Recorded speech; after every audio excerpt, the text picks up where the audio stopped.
আসসালামু আলাইকুম রহমতুল্লাহ। মনে প্রচুর ইচ্ছা কিন্তু শক্ত হয় না, দ্রুত বীর্যপাত হয়ে যায়, বীর্যটা পাতলা হয়ে গেছে, বা আমি অতীতে অতিরিক্ত পরিমাণে হস্তমৈথুন করেছি, এখন তার ঘাটতি পূরণ করতে করণীয় কি?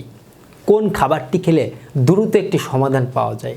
এখন তো ঔষধ চিকিৎসা করা সম্ভব নয়, আমি ঘরোয়াভাবে সমাধান করতে চাই।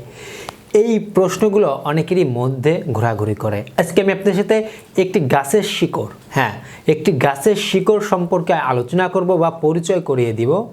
আয়ুর্বেদীয় শাস্ত্রে দীর্ঘকাল বা প্রাচীন কাল থেকে পুরুষের জন্য দুর্দান্তভাবে কাজ করবে। শুনলে অবাক হবেন, আপনি গ্রাম অঞ্চলে থাকেন বা সহজ অঞ্চলে থাকেন, আপনি এটা সহজেই ম্যানেজ করতে পারবেন।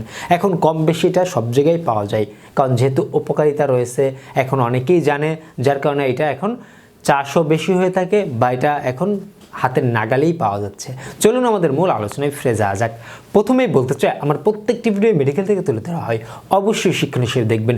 বিশেষ করে অল্প বয়সী পুরুষ ভাইয়েরা, এখনও অনেকে বিয়ে করেনি বা সবেমাত্র বিয়ে করেছে বা করার কথা চিন্তা ভাবনা করছেন, এই কোয়ালিটি ব্যক্তিরা একটু বেশি হতাশা হয়ে থাকে।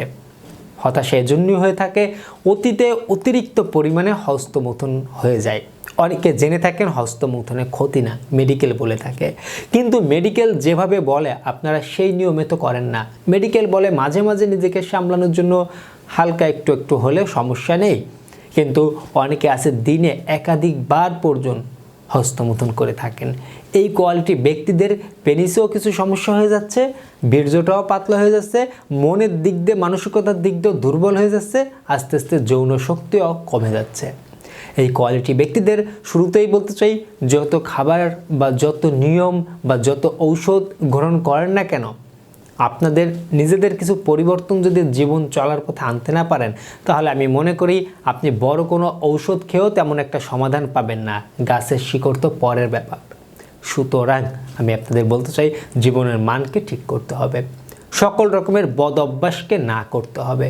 আপনারা যদি ধূমপান থেকে শুরু করে নেশাজাতীয় দ্রব্য গ্রহণ করেন, এগুলো আপনাদের ত্যাগ করতে হবে।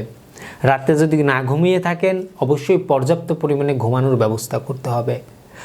সবুজ শাক সবজি, সিজনাল ফল এগুলো গ্রহণ করতে ভুলবেন না। কিশমিশ, বাদাম, বীজ জাতীয় খাবার, ডিম, দুধ এগুলো খেতে ভুলবেন না। অতিরিক্ত ফাস্টফুড, জাঙ্ক ফুড, তেলে ভাজা খাবার, মশলাযুক্ত খাবার, বারংবার ভাজা খাবার, প্রসেস ফুডগুলো আমাদের অস্বাস্থ্যকর খাবার।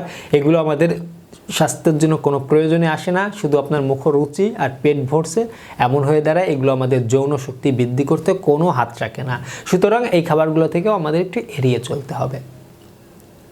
এখন আসুন, আমি যে শিকড়টি নিয়ে আলোচনা করব, এই শিকড়টির নাম আর কিছু নয়, কম বেশি সকলেই জানেন, শিমুলের মূল। আমি স্ক্রিনে ছবি দিয়েছি, আপনারা দেখে নেবেন। এটা গ্রাম অঞ্চলে তো ম্যানেজ করতে পারবেনই, আপনারা শহর অঞ্চলেও কিন্তু এখন রাস্তাঘাটে বিভিন্ন জায়গায় এই মূলটা বিক্রি করতে পাওয়া যায়। এই মূলের পাউডারটাও পাওয়া যায়। আমি আপনাদের পাউডারের জন্য সাজেশন করব না, কারণ বর্তমান যুগ তো আর অনেক ভালো না, ভেজাল হতেই পারে পাউডারের মধ্যে। আমি আপনাদের কাঁচা মূলটাই ম্যানেজ করতে বলবো।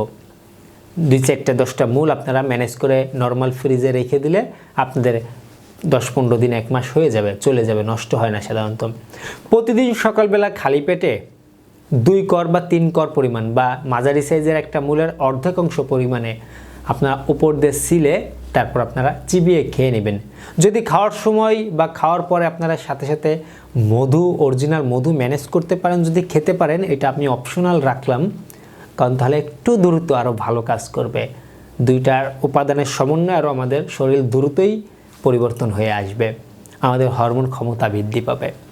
পুরুষের যৌন শক্তি বৃদ্ধি করতে এই মূল এবং মধু 2টা সমন্বয় একটা প্রাকৃতিক ঔষধ হিসাবে কাজ করবে।